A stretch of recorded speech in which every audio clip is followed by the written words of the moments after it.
Hey guys, Mike, Kilo One Consulting. Today I'm just going to be going over the difference between a hammer-fired semi-automatic pistol versus a striker-fired semi-automatic pistol. You have a lot of debate between the two, which one's better. Both these guns have been around for a long time. Both these systems have been around for a long time. They're proven systems.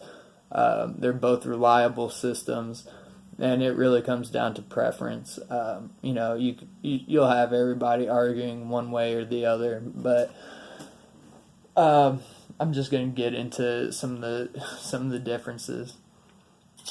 So the two guns that I'm going to be using for comparisons are for the striker-fired pistols, the Glock 34. There's no magazine, no round in the chamber. And for the hammer-fired pistols, I have a Beretta M9, no magazine, no round in the chamber. So, the basic difference is operation of the firearm.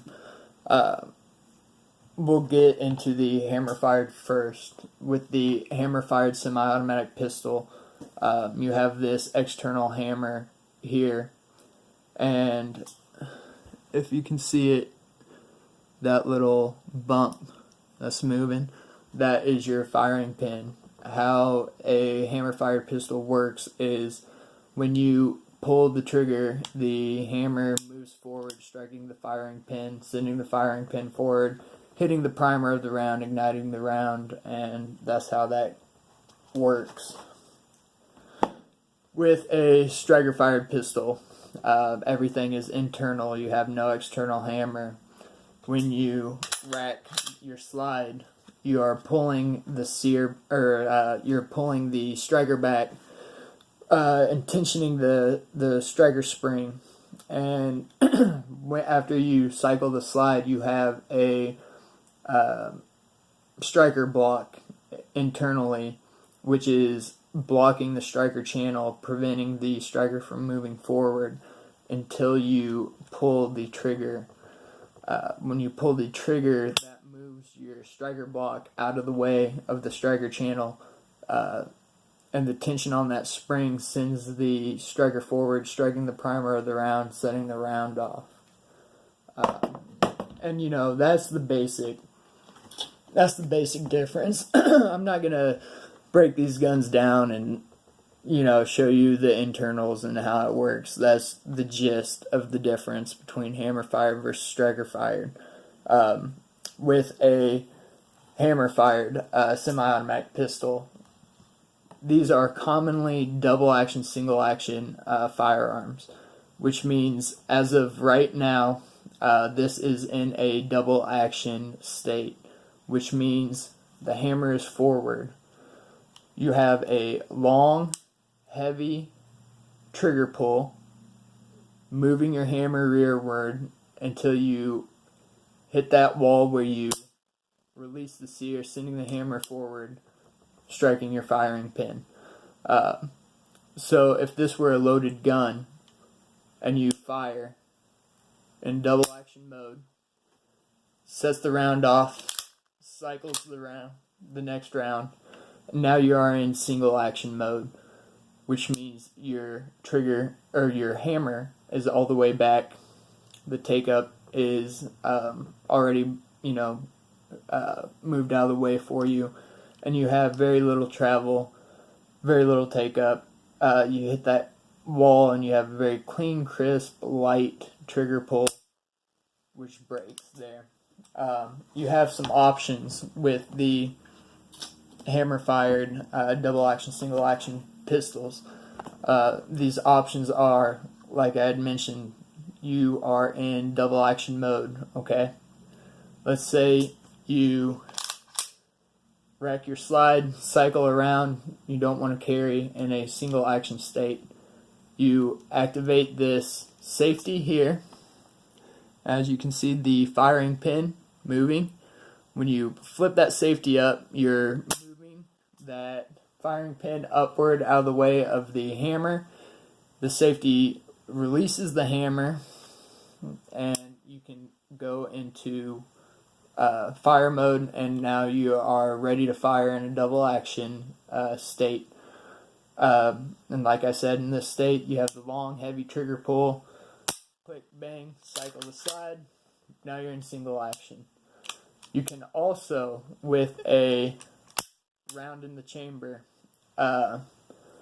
from a double action state, you can manually pull that hammer back, and now you're in single action again, ready to fire. So you have a couple different options with the hammer-fired semi-automatic pistol. With the striker-fired pistol, these are most commonly only single action, which means you rack your slide, chamber around, you're ready to fire, you fire your round, and you do not have restrike capability. The only way to have this ready is for the slide to cycle again. So you are only in a single action mode. There are exceptions on both ways. There are single action only hammer fired guns, and there are double action, single action modes of striker fired pistols. One of these examples is the Walther P99, no magazine, no round in the chamber. This is a striker fired pistol that has double action, single action capabilities. Okay, so I cycled the slide. I'm in single action mode. Very light take up. You hit your wall. Very light trigger pull. Clean break. Okay, and now that I fired, I'm in double action mode, which means I have a very long, heavy trigger pull. This is the exception. I'm sure there are other striker-fired guns that have double single action capabilities, but it's not as common. Both these guns that I chose, the Glock 34, it's a Glock. Very common, very, very common striker-fired pistol. And the Beretta M9, very, very common hammer-fired pistol. This is the pistol I was issued and used in my military service. It is being replaced by the SIG P320, which is a striker-fired polymer pistol. I'm not going to get into that as far as why they chose that. I don't know. You got guys that love it, guys that hate it. I don't know enough about it to give my opinion on it. I think the Glock would have been a very good choice. But speaking of Glocks,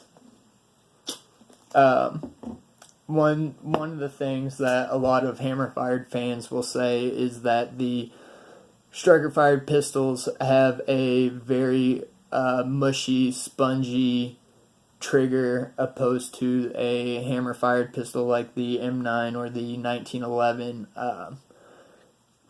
Now, this Glock is heavily modified. The trigger in this Glock is a Haley Skimmer trigger. So this trigger is, no take-up, hardly at all. Very light, crisp, clean break. Have your reset, and you're ready to go again. This is a great trigger. This is just as good of a trigger as a 1911 trigger or the single action mode of the Beretta M9. So it depends on what you're looking for. Straight out of the box, the M9 single action mode definitely has a much better trigger than a out of the box Glock.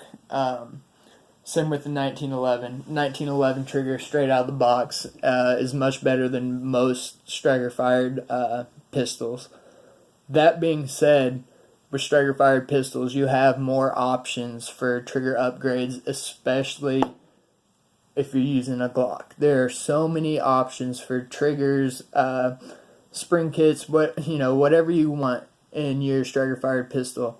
The Glock has so many aftermarket parts, aftermarket support, that you can really get your Glock to have an excellent trigger. Not so much with hammer-fired guns. They are out there. You do have trigger options, but they are, not as common as a Glock. And what you have to realize, too, is straight out of the box, okay? This gun, the M9, straight out of the box was designed for, police, military use, and straight out of the box it's a great gun. I'm not going to get into reliability issues or torture tests. It is what it is. This gun has seen combat in so many different environments, so many different climates, and you're inherently going to have reliability issues when you're taking the firearm out of the specifications set forth by the firearms manufacturer. The Glock, very reliable. That's what it's known for. Very simple, very reliable, and it can, in my opinion, take a little bit more than what a Beretta M9 or a 1911 can handle. But for everyday use, as a civilian, everyday use, either one will serve your purpose. Either one is very reliable, and what it comes down to is personal preference. So if you're trying to decide between a hammer-fired, striker-fired pistol, I recommend you get a hold of one, hammer-fired and a striker-fired. Shoot it, handle it, get familiar with it, and see which one you personally like. Whether it be the options that you have with the hammer-fired or the consistency that you have with a striker-fired pistol. My personal opinion, well, there's hammer-fired guns that I like, and there's striker-fired guns that I like. I like the HK USP. That's a hammer-fired gun. That's an excellent gun. And I also like, the Walther P99 or the HK VP9. Both of those are striker-fired pistols. Great triggers on both of those. So really it comes down to what you want. One does not trump the other. It really doesn't, no matter what you see or hear on YouTube or whatever. They're both, like I said, so reliable, and they've both been around for a long time. You just need to get out, get your hands on one, figure out which one you like best. I'm Mike, Kilo One Consulting. Thanks for watching. If you got any questions, comments, leave them down in the comment section, and have a good one.